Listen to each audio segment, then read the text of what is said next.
Hello friends, good morning. Welcome back to my new blog. I hope आप सब लोग बहुत अच्छे होंगे। और आज की जो ब्लॉग की स्टार्टिंग हो रही है वो सुबह से हो रही है।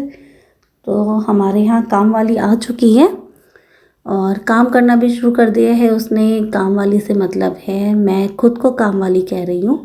तो ये मेरी सोच गलत है। जो लोग ये मानते हैं कि वो अपने घर में नौकर हैं, नौकर के जैसे काम करते हैं, तो ये चीज़ गलत है। हमको ऐसा नहीं सोचना चाहिए क्योंकि ये घर हमारा है, परिवार हमारा है। तो हम अपने के लिए करते हैं जो भी करते हैं। और अपनों का ख्याल कौन नहीं रखना चाहता है, हर कोई रखना चाहता है। तो जो भी हम लोग साफ़ सफाई करते हैं, खाना बनाते हैं अच्छा अच्छा, सब अपने बच्चों के लिए, अपने हस्बैंड के लिए, अपने परिवार के लिए बनाते हैं। तो जो लोग ये सोच रखते हैं कि मैं तो नौकर हूँ, नौकर दिन भर लगी रहती हूँ, ये चीज़ें गलत है। ऐसा नहीं सोचना चाहिए। तो मैं भी नीचे आ गई थी और नीचे आने के बाद से फिर फटाफट मैंने नीचे वाला रूम था संडे ने क्लीन कर लिया था, लेकिन बस यहाँ पे झाड़ू लगाना था मुझे। तो मैंने झाड़ू लगा लिया था और ये दरवाज़ा है, इसका जो स्टॉपर है वो जेरी ने काट दिया है। तो ये बार बार खुलता रहता है। तो यहाँ पे मैं पेपर को ऐसे गोल सा बना करके उससे उसको टिका के रख रही थी। और उसके बाद से फिर मैं बाहर डाइनिंग हॉल में आ गई थी। और डाइनिंग हॉल और किचन दोनों हमारा अटैच है, मतलब ओपन किचन है हमारा।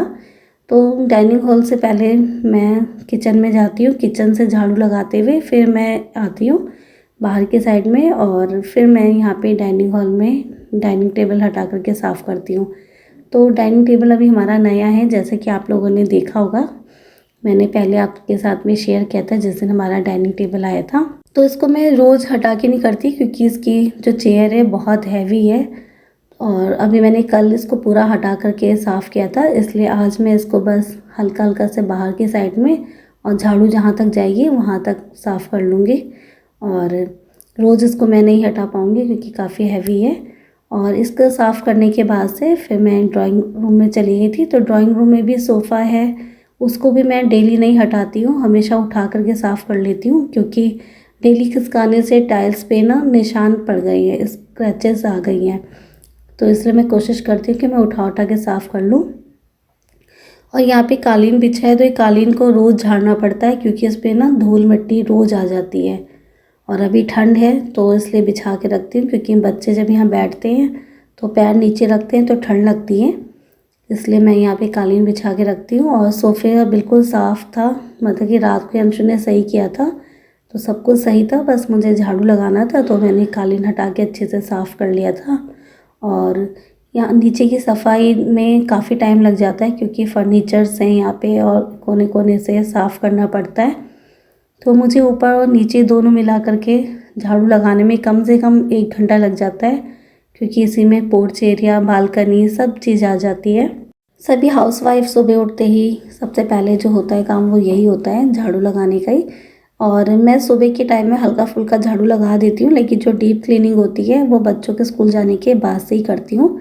तो यहाँ पे सरित को स्कूल भेज दिया था, वो स्कूल चला गया था, उसको टिफ़िन दे दिया था। और आज मैंने टिफ़िन में उसके लिए वेज बिरयानी बनाई थी और उसकी रेसिपी मैंने आपके साथ में शेयर नहीं की है। तो उसको मैंने वेज बिरयानी दी थी आज। तो दोनों मौसा और बेटा दोनों के दोनों वेज बिरयानी लेके गए हैं आज। और उसके बाद से मैंने यहाँ पे कालीन को बिछा दिया था, वापस टेबल को भी रख दिया था, जैसे रहता है घर वैसे ही वापस अच्छे से साफ़ सुथरा हो गया है।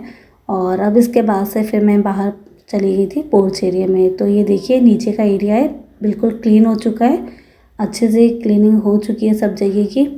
लेकिन अभी घर जो है वो थोड़ा सा डीप क्लीनिंग मांग रहा है। अब धूप जैसी निकलनी शुरू हो जाएगी वैसे फिर पूरा हम लोग साफ़ करेंगे। और शिवरात्रि भी आने वाली है तो शिवरात्रि से पहले पूरी डीप क्लीनिंग करेंगे, तो आप लोग के साथ में हम इसे शेयर करेंगे। और अब मैं ऊपर आ गई हूँ और ऊपर आकर के मैंने एक रजाई तो पहले फोल्ड कर लिया था जब मैं चाय पी रही थी, और ये दूसरी बची थी क्योंकि अंशु बैठ के पढ़ रही थी। तो मैं यहाँ पे आ गई थी और आने के बाद से फिर मैंने और अंशु ने मिलकर के बेडशीट सही कर लिए थे। और उसके बाद से फिर मैंने वापस लगा दिया था वैसे ही, क्योंकि अंशु को पढ़ना होता है और ठंड हो रही है तो स्टडी टेबल पे वो नहीं पढ़ रही है, यहीं पे बैठ कर के वो अपना पढ़ती रहती है। और अंशु का इस बार 12th है तो अंशु के ऊपर प्रेशर भी बहुत ज़्यादा है पढ़ाई का। और यहाँ पे सफाई करते करते मुझे गर्मी लग गई थी, तो मैंने अपना स्वेटर भी उतार दिया था और टोपा भी, वरना मेरा टोपा तो कभी उतरता ही नहीं है। और यहाँ पे जाले लगे हुए थे जो मुझे दिखाई दे गए थे, तो मैंने उसे भी लगे हाथ साफ़ कर लिया था। और अभी पूरी साफ़ सफाई तो करनी ही है, जाले वगैरह कहीं कहीं पे लग गए हैं, सब क्लीन करना है। और वापस से मैंने सब कुछ मैट बिछा लिया था और कर्टन भी लगा दिया था। मैं लगे हाथ करती जाती हूँ, जैसे एक रूम को मैंने पूरा कर लिया और फिर उसके बाद से दूसरे में जाती हूँ। तो यहाँ पे मैंने जगह जगह पे मैट बिछाए हुए हैं, सिर्फ इसी वजह से कि बच्चे कहाँ पे बैठ जाते हैं, कहाँ बैठ के पढ़ने लगते हैं, क्या करते हैं पता नहीं चलता है, ठंड ना लगे, इस वजह से मैं सारी जगह मैट बिछा के रख, क्योंकि मौसम का कुछ पता नहीं चल रहा है, कभी तो धूप हो जा रही है, कभी बारिश हो जा रही है। तो जब बारिश हो जाती है तो ठंड वापस आ जा रही है। और फिर से मैंने वापस यहाँ पे मैट बिछा लिया था। और ये टॉवल है, हल्का सा गीला था क्योंकि स्वरित गया था सुबह, अपना जब जाता है तो इसी से पोंछ पोंछ के जाते हैं बच्चे, टॉवल से ही तो ऐसे इधर उधर फेंक देते हैं, तो मैंने यहीं पे बिछा दिया था। और ये कपड़े हैं जो मैंने कल फैलाए थे, लेकिन ये पूरे सूखे नहीं थे, तो इनको मैंने पहले तो बाहर चेयर पे डाल दिया था, फिर देखा जब ऊपर धूप आने लग गई है हल्की सी, तो मैं इनको ले जा कर के फिर ऊपर छत पे डाल के आ गई थी। सॉरी, मैंने नहीं डाला था, मैंने अंशु से बोला था, तो अंशु ले जाके फैला के आई थी। और उसके बाद से फिर मैंने इस रूम की अच्छे से क्लीनिंग कर ली थी। उससे पहले मैंने कपड़े फ़ोल्ड किए थे।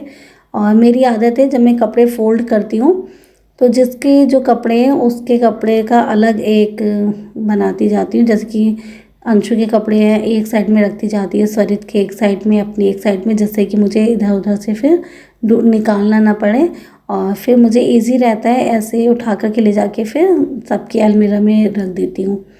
तो जो कपड़े गीले थे उनको मैं निकाल दी जा रही थी। और यहाँ पे संध्या आ गई है नहा धो करके। और अभी हम लोग को जाना है ग्रॉसरी का सामान लेने के लिए, तो संध्या मुझसे यही बोल रही थी कि जल्दी से चलो ग्रॉसरी का सामान लेके आ जाते हैं। और फिर मैं भी फटाफट से नहा चुकी थी, और नहा करके सबसे पहले हम लोग ग्रॉसरी का सामान लेके आए थे, उसके बाद से फिर हमने ब्रेकफास्ट किया था।